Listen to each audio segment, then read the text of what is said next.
zdravja, do vrednote zdravja. Vsi poudarjamo, da je to največja vrednota. Ob novem letu si vsi zaželimo veliko zdravja. Vprašanje pa je, ali v našem vsakdanjem življenju je ta vrednota tudi tako na prvem mestu, kot je. Tako da to je pravzaprav eno od osnovnih izhodišč, ki si ga vsak od nas pravzaprav lahko nenehno postavlja. Morda nekaj statističnih podatkov, in sicer, kje je slovensko zdravstvo. Evropski indeks uporabnikov zdravstvenega varstva je pač eden od pokazateljev, ki je pravzaprav Slovenija je na tem področju, je samo eden od pokazateljev, ni edini, ampak v določenem primeru pač se lahko sklicujemo tudi na ta indeks. In sicer, pravzaprav kaj pomeni ta indeks, je tukaj gor navedeno. Pomembno je mogoče naslednji slajd, če lahko gremo naprej, ki pravzaprav Slovenijo uvršča v letu 2015 na 19. mesto. Se pravi, če pogledamo statistiko 2013, 2014 in 2015, ta rezultat pravzaprav je sicer za odtenek, da se popravlja, ampak kljub temu, če lahko pogledamo v primerjavi z primorljivostjo ostalih in kako pravzaprav ne napredujemo, če rečemo, smo pravzaprav nekje na istem mestu. Lahko bi nekdo rekel, da smo pravzaprav ne slabši, kot smo bili, ampak po drugi strani pa seveda razmišljamo lahko o tem, kam pridemo. To je zgolj eden od pokazateljev. Torej, pomembno je, smo del Evropske unije, Evropske komisije in naša, bi rekel, družina ima pravzaprav usmeritve. Te usmeritve so 4 ključne, to je univerzalni dostop do storitev, solidarnost, vzajemnost kot druga taka vrednota in pa seveda nepristranskost pri dostopu do uveljavljanja pravic oziroma storitev in pa seveda četrta, učinkovita in pa kakovostna oskrba.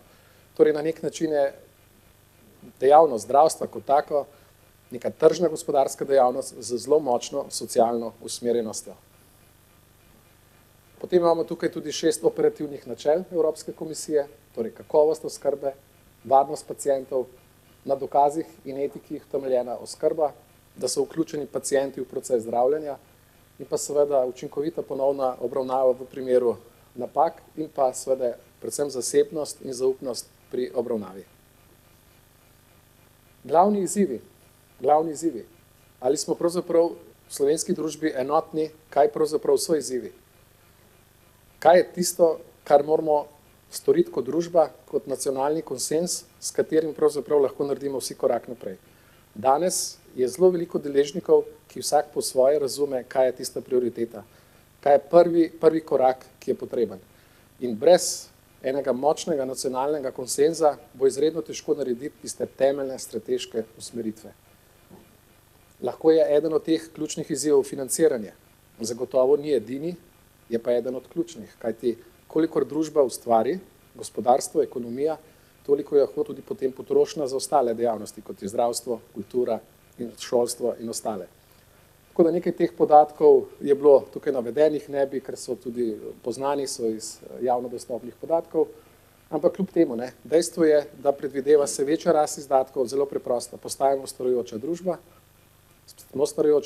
na drugi strani so nove tehnologije, imamo na drugi strani digitalizacijo mnogih podatkov in ostale stvari, inovativna zdravila. Skratka, vse to nam narekuje, da bo potreba po sredstvih večja. Ampak na drugi strani zopet imamo gospodarstvo, ki je tako, kot je, to lahko sfinancira, zato pravzaprav tukaj pride vprašanje, ali lahko tudi zasebna sredstva so tista, ki v tem obdobju pravzaprav pripomorejo, da je ta zdravstveni sistem lahko izboljšan. Pravice. Torej, mnogi v javnosti poudarjajo, da imamo preobsežno košarico pravic in seveda temeljno vprašanje je, ali je to res, ali je res, da pravzaprav je rešitev v tem, da omejimo košarico pravic. To v bistvu pravzaprav želimo tudi v okviru te razprave, v pogovoru se dotakniti. Organiziranost delovanja. Večinoma imamo sistem, po katerem so tisti javni zavodi, so ključne organizacijske oblike, ki izvajajo zdravstveno politiko. Ali je ta organiziranost v obliki javnih zavodov najbolj primerna, ali imamo primerno mrežo po Sloveniji razdeljeno in podobne stvari. Skratka, tukaj je kar takih velikih izzivov in pa mogoče bolj proti koncu samo še celovito sistema. Kaj pravzaprav to pomeni? Mi imamo pravzaprav določene storitve, ki lahko spadajo tudi pod zdravstveno dejavnost v okviru sociale, v okviru dolgotrajne oskrbe. In pravzaprav, če želimo narediti neke res korenite spremembe, je pravzaprav potrebno povezati večplastno vsa ta področja. Torej zdravstvo, socialo je nekaj, kar je zelo, zelo močno povezljivo. Druga stvar, ki je zelo pomembna, je pa pravzaprav to, da mi potrebujemo močno javno zdravstvo in seveda potrebujemo tudi močno zasebno zdravstvo. To dvoje je dopolnitev, se dopolnjuje, seveda za jasnimi pravili. In torej Evropa pozna, da pravzaprav brez zasebnih sredstev pravzaprav zdravstvo ne funkcionira. Ampak lahko funkcionira pa v sožitju, ne pa v odtujenosti. Tako da ta sobivanje je zelo pomembno in pa seveda ključna je vloga potem, kdo skrbi za eno področje, kdo skrbi za drugo področje, kdo je deležnik v sistemu, kdo ima pravico odločanja, kdo je samo plačnik in podobne stvari. Skratka, resnično mnogo vprašanj. Seveda pa rezultat mora biti, da smo zadovoljni državljani, ki smo uporabniki tega sistema. Tako, toliko mogoče bilo nekaj iztočnic. Mislim, da je tema resnično taka, ki bo lahko pokazala, ali smo tukaj blizu dialoga, ali smo blizu tega, da lahko z združenimi skupnimi močmi v korist državljank in državljanov vzpostavimo sistem, po katerem bo pravzaprav na prvem mestu res uporabnik, po drugi strani pa tudi transparentna in učinkovita poraba. Tako da sedaj sem pa kar tukaj pridružil.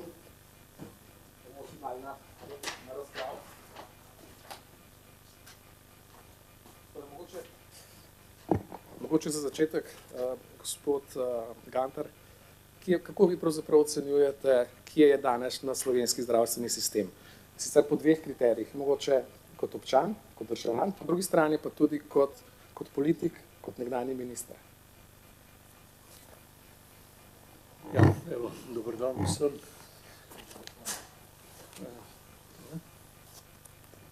Ja, dober dan vsem. Torej, kje je naš zdravstveni sistem? Jaz osebno verjamem, seveda, da še vedno med boljšimi, kar se tiče skrbi za prebivalce.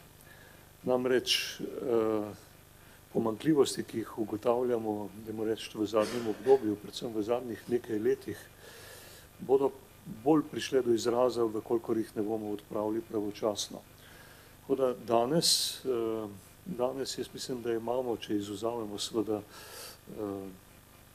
eklatanten primer predolgih čakalnih dob, še vedno dobro zdravstvo. Dobro zdravstvo, ki pa takšno ne bo ostalo, glede na to, da smo močno upočasnili sledenje razvoju, kar je posledica seveda pomanjkanja sredstev, da se soočamo z neko apatijo in nezadovoljstvom tudi zdravstvenih delavcev, ki se že predolgo soočajo z vsemi problemi, na katere tudi opozarjajo in zdaj prehajajo v neko drugo fazo. In zato mislim, da je skrajni čas, da če ga želimo obdržati, ohraniti nivo zdravstvenega varstva, potem nas čakajo seveda kar odločni koraki, da pridemo do tega. Namreč vedeti moramo, da današnji kazalci, ki kažejo na to, da smo dobri na področju zdravstva, so posledica minulega dela, se pravi dela zadnjih 10-15 let, ne pa dela zadnjih let. Se pravi, tu vedno prihaja do posledice z določenim zamikom. Na drugi strani pa vemo, da se soočamo s težavami že sigurno 15 let in da smo prišli zdaj do točke, ko rešitve enostavno ne moramo več odmikati, če želimo seveda obdržati učinkovit javni zdravstveni sistem. So se pa razpoke že začele, to jih pa vidimo vsem dan. Hvala lepa. Mogoče isto vprašanje.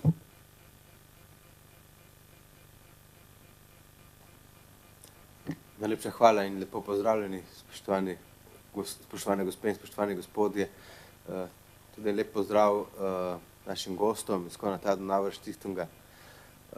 Kar se tiče zdravstvenega sistema v Novi Sloveniji, smo sicer na stališču, da je potrebno ključno vprašanje, koliko cenimo državljana Republike Slovenije, koliko ga cenimo da potem smo pripravljeni iti v eno temeljito reformo oziroma modernizacijo celotnega sistema. Modernizacijo govorim zato, ker je reforma v tej državi postala že nekako kar psovka in se modernizacija lepše sliši. Ampak ključno vprašanje ob tem pa je, da bomo mogli spremeniti tudi način razmišljanja. Ne samo politika, ampak tudi ljudje. Nič več ni tako, kot je bilo. Družba se stara, vse več je starejših, prihajajo nove tehnologije in zdravstveni sistem je vedno bolj drag. Po podatkih Umarja bo 2025. leta ta naš zdravstveni sistem na takšen način, kot ga zdaj poznamo, organizacijsko in finančno, bo blizu kolapsa, kajti vedno manj je vplačnikov, glede na to, da je vedno več starejših. Ni vse slabo, se strinjam z gospodom Gantarjem, ni vse slabo, imamo izvrstno medicinsko osebje, strokovnjake, zdravnike, požrtvovalne ljudi v našem zdravstvenem sistemu, ampak sam sistem kot takšen je pa res gnil in kliče po spremembah. V Novi Sloveniji smo pripravili en predlog sprememb, predlog modernizacije tega sistema, nekako smo potrkali na vrata tudi, da prebudimo obstoječo oblast, kajti če bomo počakali še 1 ali 2 leti, bo ta sistem, se strinjam, kolapsiral. Je še čas, da spremenimo in da naredimo človeka vreden zdravstveni sistem. 10 let sigurno ni bilo prepričljivih odločitev, da bi se naredilo, mora biti še nadgradnje pa zdaj ni več dovolj. Je potrebno narediti res korenito spremembo in tudi spremeniti miselnost med tem, ko na eni strani obljubljamo, kaj vse bomo naredili, na drugi strani pa v bistvu nimamo možnosti, da bi izpolnili te obljube. In treba bo tudi naliti čistega vina, kaj kot družba zmoremo, kakšen zdravstveni sistem zmoremo, da bo vsem dostopen, kakšne so torej naše gospodarske zmožnosti. Pričakovanja so pa od vseh, tudi od državljank in državljanov, politike, zdravstvenih uslužbencev, pa izredno velike. Ampak vse o naših stvareh in naših predlogih mislim, da gospod Trontelj bomo v nadaljevanju še več spregovorili. Hvala. Tukaj je bilo že kar nekaj omenjeno, tudi to pozitivno, kar je v zdravstvenem sistemu, požrtvovalnost stroke, medicinskega osebja, zdravnikov in ostalih. Bi mogoče vi, gospod Gantar, še kakšno stvar izpostavili, kaj je tisto, po katerem je naš zdravstveni sistem recimo primerljiv z razvitim svetom, tako da malce tega pozitivizma tudi vnesemo v našo diskusijo. Kaj je tisto, po čemer bi lahko rekli, da pa smo vendarle v Sloveniji dovolj uspešni že in da lahko pač tudi na tem gradimo naprej? Seveda tle lahko nadaljujemo. Mi kot prvo, če izvzamem zdaj tisti začetni del slabše dostopnosti v dolgih čakalnih dobah, da imamo zdravstveni sistem, ki v resnici še vedno je solidaren. Jaz mislim, da je velika prednost, da lahko vsak pride do vrhunskih storitev na področju medicine na solidaren način, ne glede na njegove finančne zmožnosti, da še vedno hodimo v glavnih dosežkih na področju zdravstva vzporedno z razvitimi državami in da imamo vrhunsko šolan kader, ki vemo, da je sicer v vedno manjšem številu oziroma v prenizkem številu, ampak v tem trenutku nekako smo zmogli upraviti to, kar naj bi prebivalci od nas pričakovali. Spravim, začenjajo pa se nam težave na drugem področju, ampak jaz mislim, da imamo za to odlično izhodišče za spremembo in nadgradnjo in da tista nadgradnja in sprememba je bolj odločilna ne na samem strokovnem in medicinskem delu, ampak bolj na organizacijskem in finančnem delu, ker vseeno smatram, da kljub temu, da je težko doseči nek konsens na tem področju, pa uskladiti z možnostmi, čeprav mislim, da je to le stvar določanja prioritet v določeni meri, ampak mislim, da bi bilo bistveno težje nadoknaditi velik zaostanek na področju same strokovnosti, medicinskega osebja, pa ne bo to zdravstvena nega, zdravniki, pa tudi ostali zdravstveni sodelavci, ker če tega ne bi imeli, potem seveda že avtomatično rabiš vrsto let, če želiš sistem izboljšati. Spravi, mi imamo izhodišče za spremembe dobro in verjamem, da jih lahko relativno hitro peljemo in da se tudi te pomanjkljivosti, na katere smo danes bolj občutljivi, nemo reči, vsaj v večji meri relativno enostavno rešljive. V celoti ne, s podobnimi problemi se sooča večina držav. Večina držav tudi želi voditi reforme, ker razlogi so povsod enaki, zakaj prihajajo zdravstveni sistemi v težave in ne nazadnje predstavljajo spremembe v zdravstvenem sistemu en hud zalogaj ali pa kislo jabolko za večino politik, ne samo v Sloveniji. Hvala lepa. Zdaj seveda nekateri strokovnjaki poudarjajo, tudi nenazadnje nekateri politiki, celo finančni ministri v preteklosti so poudarili, da je denarja v zdravstvenem sistemu dovolj. Da je dovolj, da pa je seveda ni najbolj idealno porazdeljen oziroma pravzaprav se troši na nekih področjih, kjer pač bi bilo smiselno manj trošiti na nek način. Tako da mogoče en tak komentar na to, to je bil mislim, da finančni minister Čufar, ki je lahko naredil s to izjavo, lahko tudi neka vrsta malo škoda sistemu kot takem, ne. Ampak kljub temu mogoče en tak komentar, cena obeh sogovornikov, torej trenutno stanje, ko imamo toliko in toliko denarja, podatki so bili tudi malce prezentirani malo prej, ali to dejansko ta trenutek zadostuje za potrebe? No, seveda ne zadostuje, jaz sem v to trdno prepričan. Zdaj tudi podatki, če jih primerjamo številčno, nekaj manj kot 1900 evrov na prebivalca na leto, v primerjavi z povprečjem Evropske skupnosti, da ne govorimo za tistimi, s katerimi se radi primerjamo, ne vem, za Avstrijo, Nizozemsko, skandinavskimi državami, ki namenjajo bistveno več. Zdaj, cenejši smo lahko na eni strani seveda zaradi manjšega števila zaposlenih v zdravstvu, zaradi tudi slabše plačanega osebja v zdravstvu, ne pa zaradi zdravil, ne zaradi opreme, medicinskih aparatur in podobnega. In Slovenija je država, ki že tudi v času konjunkture ni sledila gospodarski rasti, ni sledila povečanim potrebam, ne glede zaposlovanja, ne glede financiranja.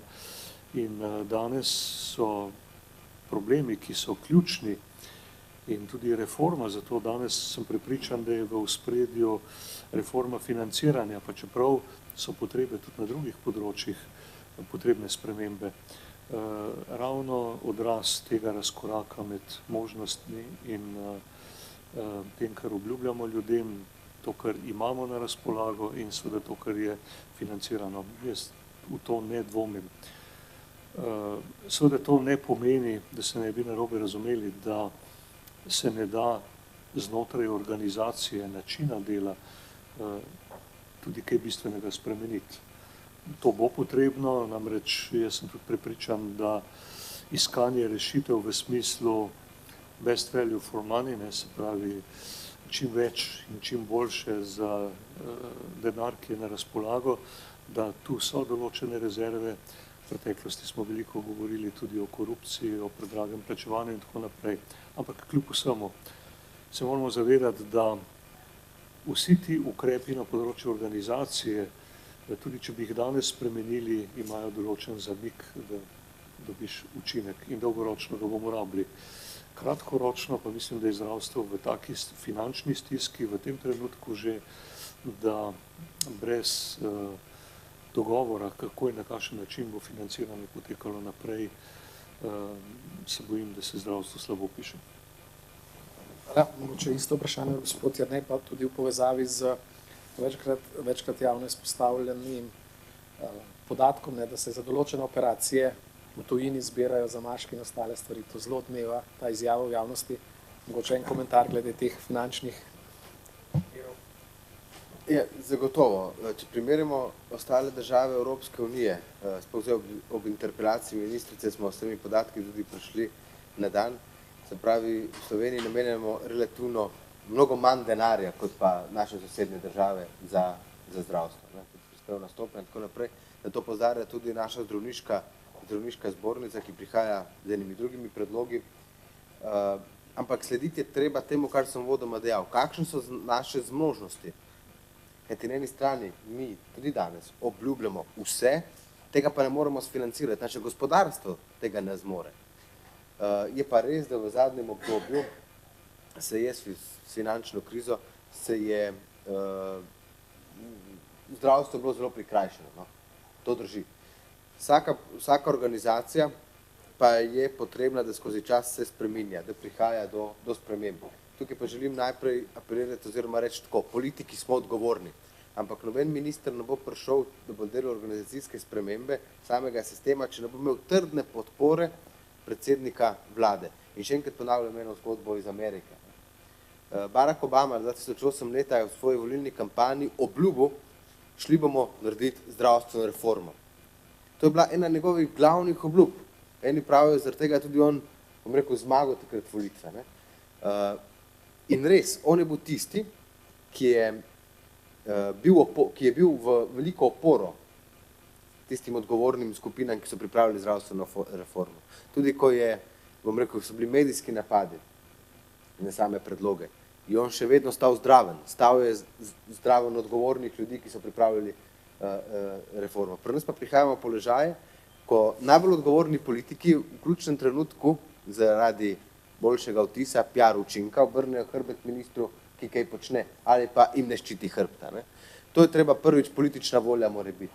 In žalostno je, jaz se strinjam glede denarja, z gospodom Gantarjem, veliko se lahko naredi, ali pa bi privarčevali v narekovajih spremembo organizacije in še danes trdim, da z spremembom načina financiranja,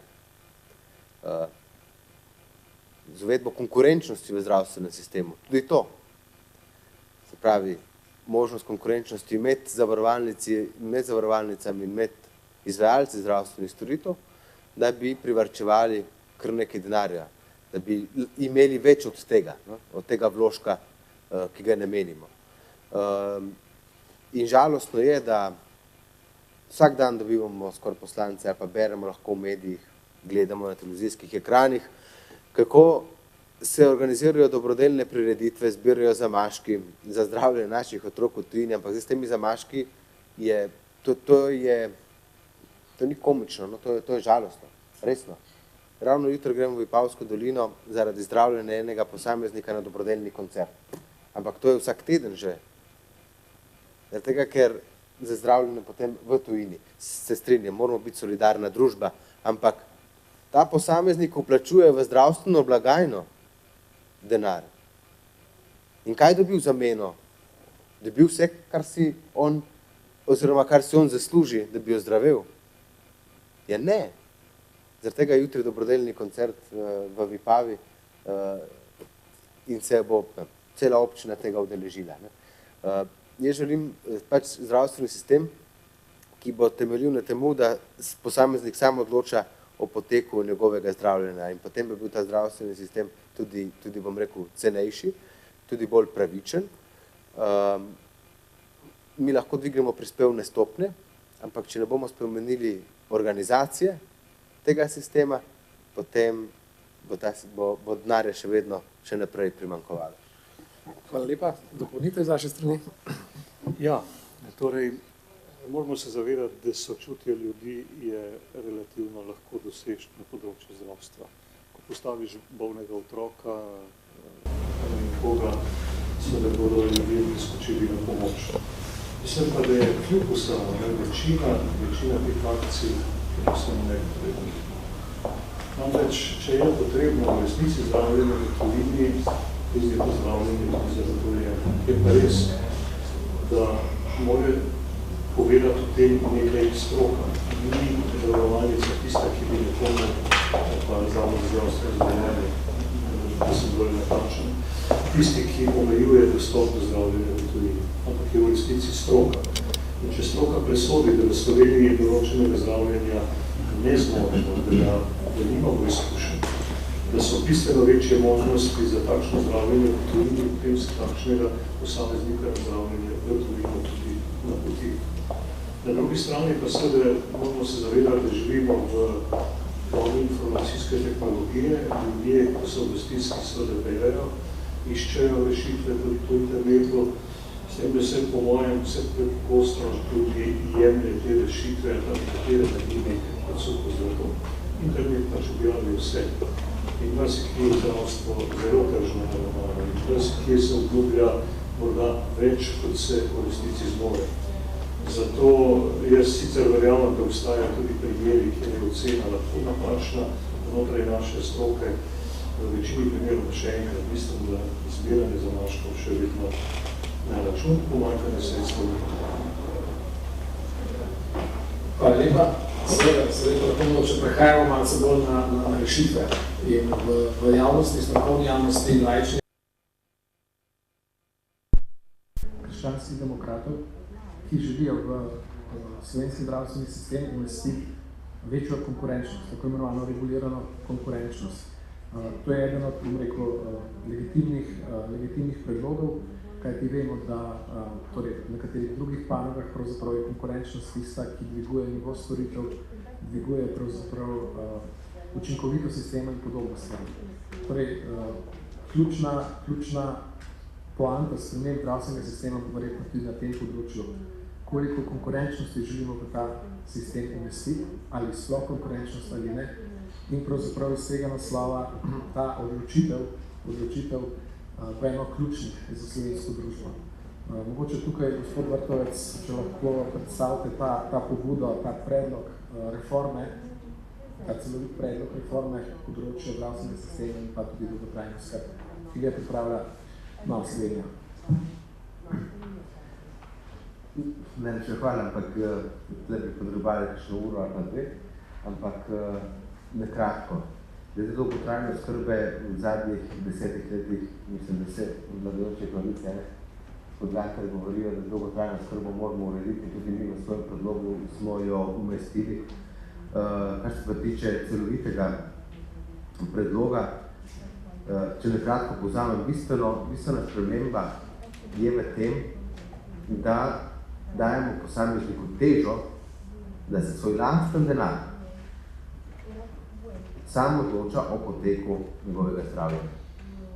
Se pravi, ima možnost izbire zavarovalnice za svoj lasten denar, se pravi, zavarovalnice za osnovno zdravstveno zavarovanje, in s tem se odpira tudi možnost konkurence torej med izvajalci zdravstvenih storitev.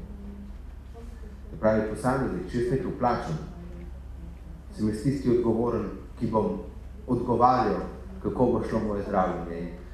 V Nemčiji smo bili na zadnjem kongresu CDU-ja, pa smo imeli priložnost govoriti z nemškim zdravstvenim ministrom in je sistem zelo podoben. Na toliko let se odločijo, kakšen paket bodo imeli za svoj lasten denar. Kakšen paket bo imel posameznik za lasten denar. In to je, bom rekel, tako porok za boljši in cenejši sistem.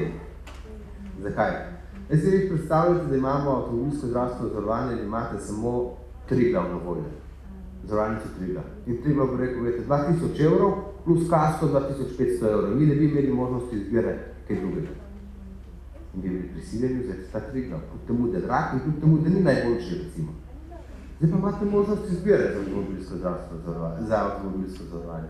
In lahko izbirate da Triglav, Generalne, Prijatelj, vrsto drugih. Ampak je možnost izbire in izbirate tistega, ki bo za vas najbolj ugoden, za vašo denarnico najbolj ugoden in tudi bo nudil praktično najboljše storitev. Ampak vi se boste posameznik, se bo sam odločil. Na primeru zdravstva temu ni tako. Pač padamo v sistem in smo del tega sistema. Ni vse slabo, ampak kaj mi predlagamo? Predlagamo preoblikovanje ZZDS-ja v smislu agencije, se pravi, Zavod za zdravstveno zavarovanje postane javna agencija, ki zbira finančna sredstva, skrbi za delovanje celotnega sistema, potem pa v bistvu provajda ta denar, oziroma deli ta denar med zavarovalnice. In posameznik samo odloči, pri kateri zavarovalnici bo imel sklenjeno svojo osnovno zdravstveno zavarovanje. In če bo rekel, gledajte, jaz bi imel to tujo zavarovalnico ali pa to domačo zavarovalnico, ki nudi te storitve, tem pa tem in so zame ugodne, jaz mislim, da so najboljše, se bo odločil za to zavarovalnico.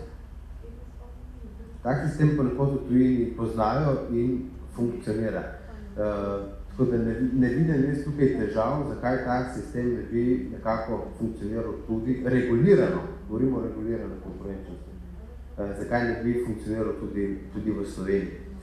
Mislim, da če ne bomo spustili konkurence na trg osnovnega zdravstvenega zavarovanja, kljub svoji majhnosti, se pravi majhnosti države in majhno število plačnikov v to blagajno, danes bo čas malce povozil. Tukaj stagnira celoten sistem, ravno na temu stagnira celoten sistem. Če bi konkurenčnost tudi možnost za izvajalce, da so vedno boljši. Pravi, ta zdrava pripovarnost. Pravim pa, da sploh v zdravstvu določene stvari ne moramo dati na trg. Govorimo o urgenci pa tako naprej, tudi ne more iti, tudi ta, kar se tiče primarija, ne moramo mi reči, da se pa zdravstveni dom je nerentabilen v Breginju ali pa v Bovcu, ker je zelo majhna populacija ljudi, se pravi, še vedno tam mora biti zagotovljeno zdravljenje in tako naprej. Ampak določene stvari, ki pa lahko grejo na trg, ki lahko so del konkurenčnega sistema, pa jaz nimam težav, zakaj ne bi tukaj malce država spustila, še vedno imela ta regulativni sistem v svojih rokah. Vse v mejah normalne, ampak druge države Evropske unije tukaj kar malce prehitevajo. Ne vem, kakšno mnenje ima tukaj bivši minister Gantar sicer, ampak ne smemo zaostajati. Ne smemo zaostajati napram tudi Hrvaški, ker sem zadnjič gledal eno na Hrvaškem eno oddajo na naši televiziji, kako se nadgrajuje celoten sistem, kako hitro se nadgrajuje celoten sistem. V Evropi se nadgrajuje sistem na par let. So v težavah, ampak hitro reagirajo. Pri nas pa, žal tudi zaradi nevolje politike v preteklosti, in tukaj se posudamo v papelu tudi naša vlada 2004-2008, bolj stagniramo kot pa ostali delih Evropske unije. Hvala lepa. Gospod Gantar, mislim, da se že gospod Jernej izval, tako da mogoče res tudi vi kot nekdanji minister, ki imate izkušnje tudi z ostalimi državami, ministrskimi kolegi, kakšen je pravzaprav ta vaš odnos do regulirane konkurenčnosti v Sloveniji v zdravstvenem sistemu? Zdaj, mogoče prvo glede ostalih držav. Vemo vsi in vsi se tega zavedamo, da pač najboljšega zdravstvenega sistema ni. In da na sam razvoj zdravstvenega sistema vpliva veliko stvari, reči tudi zgodovinskih, kulturnih in ostalih dejstev, plus seveda možnosti gospodarskih in tako naprej. In naš zdravstveni sistem je tudi brez tega dela bil nedvomno vrsto let zelo uspešen, ker so rezultati in ker nam priznava tudi Svetovna zdravstvena organizacija in ostali. Zdaj, jaz osebno seveda v neomejeno moč prostega trga po konkurenčnosti na ta način seveda ne verjamem in se tudi na nekaterih drugih področjih in v drugih državah, gremo pogledati bančništvo, ne vem, trgovina tudi v Združenih državah ali kjerkoli, ni vedno najboljše izšlo. Spravi, so področja, ki jih je treba na tak ali drugačen način bolj natančno regulirati. Na drugi strani je Slovenija majhno tržišče oziroma majhna država, nas je 2 milijona. In tudi tu vidim seveda določene omejitve pri vzpostavljanju konkurenčnosti. Nenazadnje so izkušnje tudi manjših držav, ki so šle na prosto konkurenco, tudi na področju zavarovalništva, slabo. Češka, Slovaška, pa nekatere druge, ki se vračajo ponovno na enotne financerje, kot so tam Litva, Latvija, Estonija in podobni.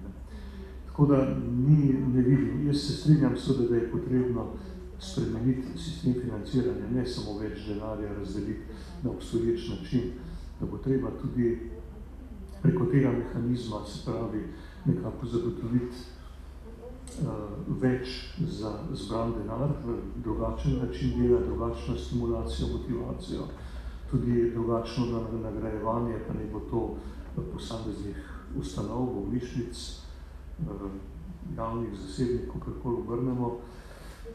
Mislim pa, da bi bila napaka, če bi tle enostavno rekli, da ne bo pa to rešitev, da sprostimo trg, omogočimo, ne vem, kolikim zavarovanjem, da bodo to storitev ponujale. Jaz se bojim, da bi bili na koncu seveda razočarani, se je pa težko vračati. In mislim, da so določene izkušnje drugih držav dovolj evidentne, da moramo tle dejansko premišljeno ravnati na te spremembe. Kar pa ne pomeni seveda, da absolutno zavračam kakršnokoli tekmovalnost pa ostalo nezaupanje. Hvala lepa. Sedaj pa bi malce razširili to razpravo tudi na vas, udeležence, tako da, če želi kdorkoli od vas podeliti kakšno mnenje, razmišljanje, vprašanje, dobrodošli. Gospod, izvolite.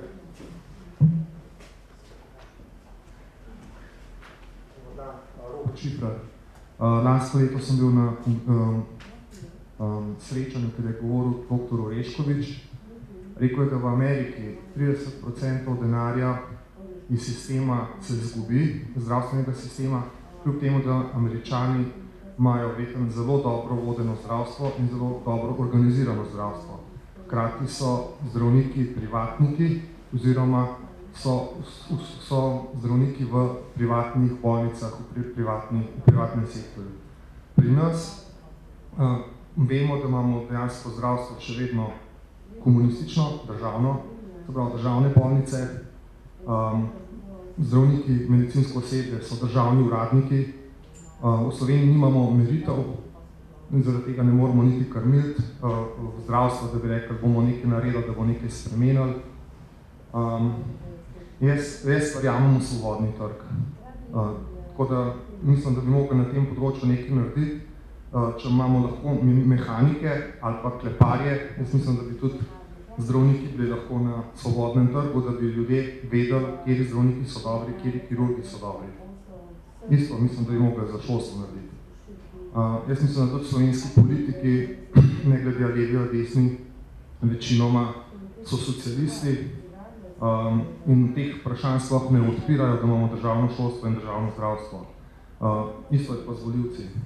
Hvala. Hvala lepa, to je bilo mnenje. Mogoče še naprej. V redu, potem bi šli pa mogoče naprej, pa prehajamo bolj v zaključni del, no, pravzaprav, ki je organizator nam je namenil do 14. ure v programu. Mogoče po teh ključnih zadevah, kaj je tisto, kar je po vajenem mnenju, tukaj tisto, kar ta trenutek je prve stvari, ki so potrebni narediti, da lahko naredimo nekaj ključne spremembe v sistemu. Kaj so te ključne spremembe? Kaj so tisti prvi koraki, po domače povedano, če bi imeli čarobno paličico, kaj bi pravzaprav vsak od vaju postoril na tem področju kot prioritetno? No, jaz sem pripričan, da v tolikih letih varčevanja in v bistvu zapostavljanja zdravstvenega sistema, vključno s financiranjem in tudi z vsem ostalim, mislim, da smo danes na točki, da je treba najprej požar gasiti.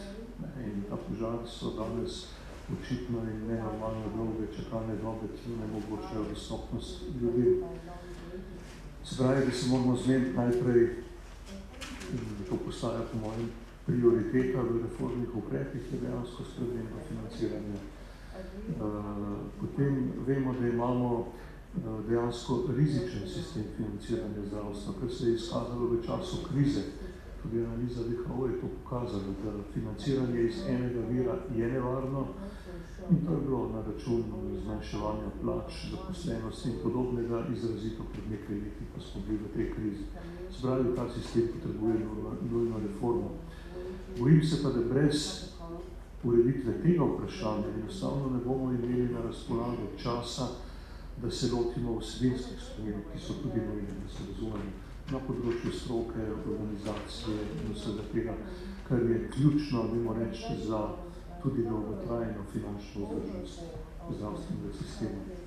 Se pravi, eno je reševanje akutnih težav, drugo je pa tek na dolge proge, to, kar si želimo, dolgoročno finančno vzdržnost in stabilnost sistema, zato je pa treba seveda poseči v sam sistem, v samo organizacijo, v način, pač v celoviti reformi, ki pa jo moraš izpeljati kar finančnih. Enostavno, mislim, da bi bila drugačna pot slaba za naše zdravstvo, predvsem za bolnike. Gospod Vrtovec. Če se začne končati pri politiki in denarju pravi, ampak za spremembo zdravstva najprej potrebuješ močno politično voljo. In če so bile reševanje bančnega sistema 2012 prioriteta naše vlade, pa potem prioriteta vlade Alenke Bratušek, mora biti reševanje zdravstvenega sistema prioriteta zdajšnje vlade. Imam pa občutek, da temu ni tako. In dolge čakalne vrste in dobe. To lahko rešimo, se reka zdravniška zbornica, samo že da damo več denarja v sistem.